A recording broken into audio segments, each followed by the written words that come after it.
Jadi setelah mendapatkan biodata dari pasien, kita lanjut untuk menanyakan anamnesis pasien. Nah, yang pertama itu kita tanyakan keluhan utamanya.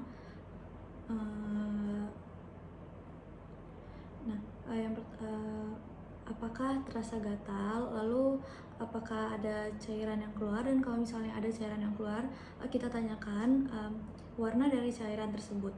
Nah, lalu tanyakan juga siklus menstruasi dari pasien, apakah ada kelainan atau normal.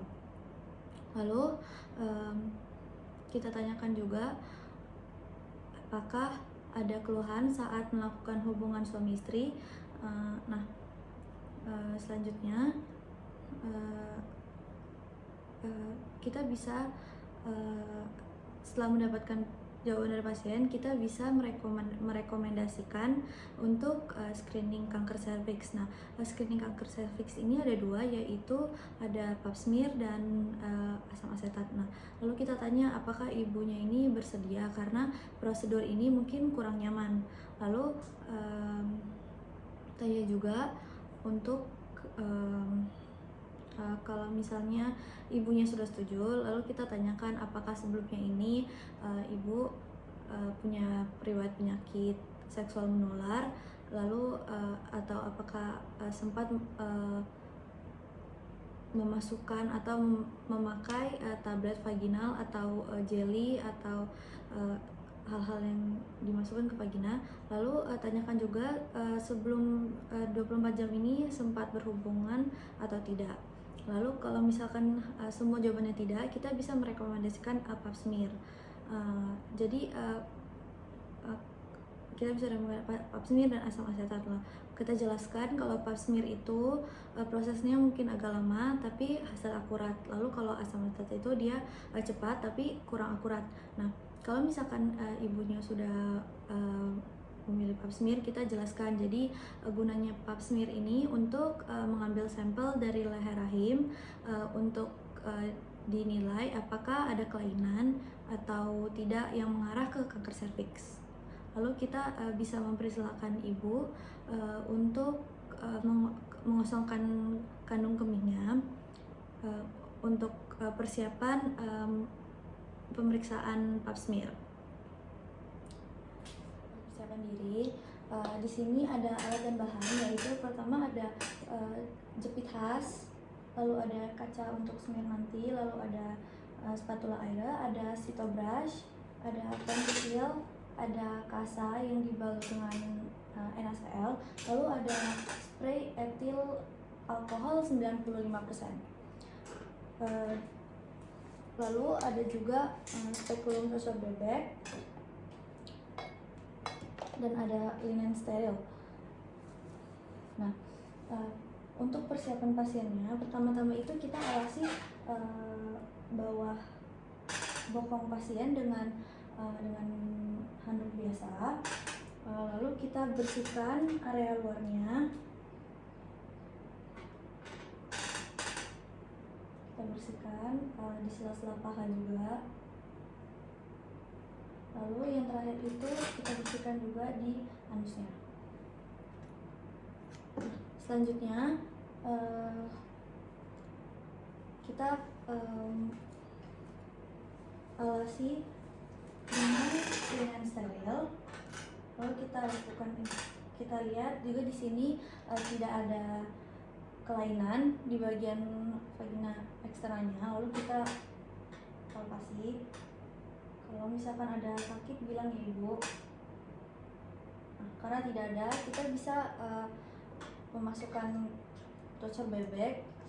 Tidak usah dibalurkan dengan lubrikan, tapi pakai NaCl aja dan air hangat. Ini lalu kita putar 90 derajat, lalu kita buka, lalu kita kunci. Nah, setelah itu kita ambil kasa untuk dibersihkan lagi area dalamnya. Sekalian kita lihat kalau misalnya banyak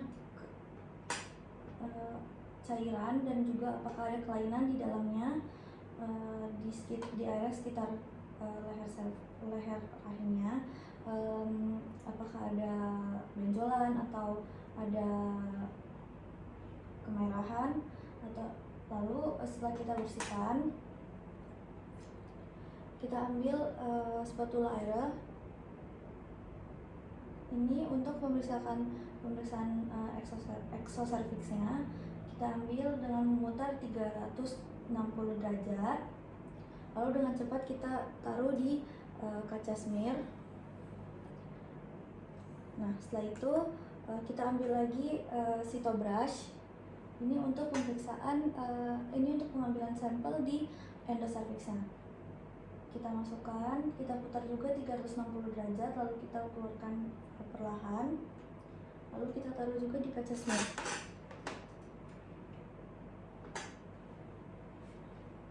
Lalu kita taruh di kaca smear. Lalu setelah itu kita bisa cabut cocor bebek dengan perlahan. Nah, setelah itu dengan cepat sebelum kering sampelnya kita fiksasikan dengan alkohol etil 95%.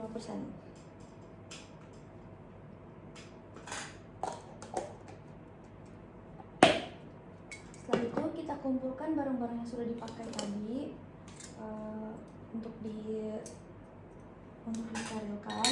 agar tidak terjadi infeksi.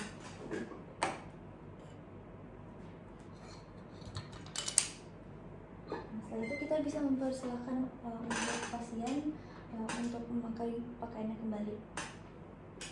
Nah, setelah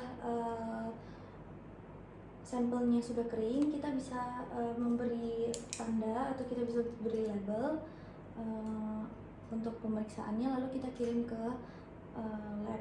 Nah, jadi setelah kita melakukan pemeriksaan pap smear tadi, kita dapat memberitahukan pasien kalau hasilnya ini akan dibawa ke ahli patologis.